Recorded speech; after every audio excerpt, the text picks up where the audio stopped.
This is the Alan Fine Show, March 13th, 2012. Hey guys, this is Elephant. Today is March 13th, and we're going to begin tonight with the Republican race in the South. Newt Gingrich, Rick Santorum, and Mitt Romney face each other. In an article by Returners, Republican Mitt Romney, Rick Santorum, and Newt Gingrich face off in a pair of high-stakes Deep South presidential primaries on Tuesday, and early results show very tight races in both Mississippi and Alabama. The contests are critical for all three top contenders in a violent Republican White House campaign that already has featured numerous surges, collapses, and voter mood swings. A victory for Romney in interstate would be a critical breakthrough that could put the frontrunner on the path to the nomination by proving his ability to appeal to the party core conservative in the Deep South. Gingrich, who represented Georgia in Congress, needs to win in Alabama or Mississippi to keep his struggling campaign afloat. Santorum hopes to knock Gingrich out of the race and consolidate conservative opposition to Romney. The Republican showdown in the Deep South, a party stronghold in the general election, are a crucial test in the battle between Santorum and Gingrich to become the conservative alternative to Romney, because these people, I was looking at the news earlier, people do not they don't like Romney because what he's gonna do in the future to the country, like firing people, which I mentioned earlier this year. Stick around for the results. According to Google, the results for the Alabama and Mississippi primary hasn't been finished yet, so we will not continue, and I will not continue the results for March 6th Super Tuesday primary. So let's just forget about that. As long as Mitt Romney won the majority of the Super Tuesday primary, should be okay. But the Republicans cannot beat Mitt Romney, according to a Bloomberg article in a poll graphic attachment. Poll results of strengthening economy and a continuous Republican primary have not translated into a wave of support for President Barack Obama, who runs even in a matchup against his likely challenger Mitt Romney, which could be a bit trouble for Mitt Romney, because pretty much Barack Obama has a hard time fixing the nation through recession, but now it's like fixed. So I don't know who should I vote for now. Either should I vote for Barack Obama or vote for Mitt Romney. And finally tonight, the stocks, the Dow has rose up 218 points, making it the Wall Street a historic day, along with Nasdaq reaching 3,000 points. The first since 2000, when all of a sudden they went down to 2000, 12 years, you see, and that's basically it. That's pretty much it for now.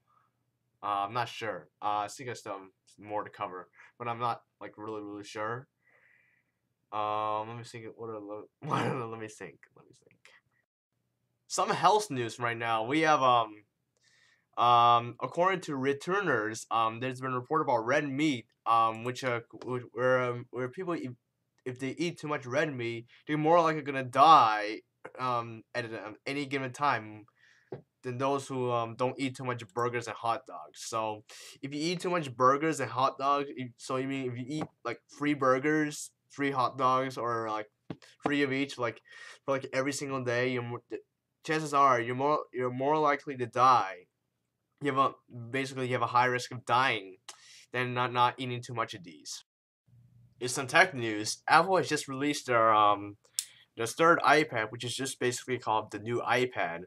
Some of the features inside is a better Retina display, which can give users a more detailed display of the iPad, a better display size, the AX5 chip with quad-core graphics that can perform much faster than the older iPads. The eyesight camera, a better camera, just known as the eyesight camera, basically. 4G speed for internet surfing, and dictation, which functions similarly to Siri. And that's basically it. The starting price for the new iPad is $499. The same starting price as iPad 2 and the iPad. Whereas the iPad 2 is decreased to like $399 for the starting price. I don't know, and I believe it's $529 for the Wi-Fi.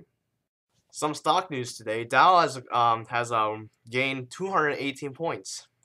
Bit of a good news for the economy. It's a good thing to see Dow gain so the stock markets gain a numerous amount of points today, which can help the economy go make a comeback from a recession. You know that. Like I said several times, we had a recession like a few years ago, but now like the economy is getting better today, and will eventually get better in the future as long as there's no more recessions going on. In some awkward news, Sandusky has been asked for dismissal because of the lack of the details. We have according to the article from US Today, former Penn State University assistant football coach Jerry Sandusky will ask that all 52 counts of child sex abuse should be dismissed after the state judge today sided with Pennsylvania prosecutors who said they're unable to. Let me click like for more info, but I won't. Unable to provide specific details about where and when many of the crimes occurred, according to Joe Amondila, who is Sandusky's defense lawyer. So why do people think Sandusky?